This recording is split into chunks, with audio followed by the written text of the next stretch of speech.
પોરબંદર શહેરમાં ભારે વાહનો પર સવારે 8 થી રાત્રે 8 વાગ્યા સુધીનો પ્રતિબંધ માત્ર કાગળ પર જ હોય એવું લાગી રહ્યું છે। રોજ મોટી સંખ્યામાં ડમ્પર અને ટ્રક સહિતના ભારે વાહનો શહેરના રસ્તા પરથી પસાર થઈ રહ્યા છે। વૈકલ્પિક માર્ગ હોવા છતાં વાહનો શહેરમાંથી પસાર થાય છે। આવા બેફામ દોડતા વાહનોને કારણે અનેક અકસ્માત થયા છે। લોકોના જીવ ગયા છે, તેમ છતાં તંત્ર જાણે કે મૂક પ્રેક્ષક બની ગયું હોય તેવું લાગી રહ્યું છે, જેનાથી લોકોમાં રોષ છે।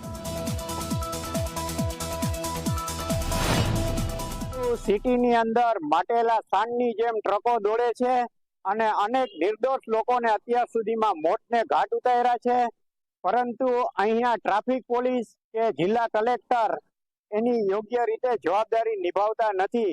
આ જાહેરનામાનો સુધારો કરવા માટે અમને રજૂઆત મળી છે। ખાસ કરીને ભારે વાહનોના કારણે અકસ્માત અને અકસ્માતના કારણે કદાચ નુકસાન પણ થાય, તેને ધ્યાનમાં લઈને હાલમાં જ પોલીસ અધિક્ષકશ્રી તરફથી અમને આ જાહેરનામામાં ફેરફાર કરવા માટેની દરખાસ્ત મળી છે।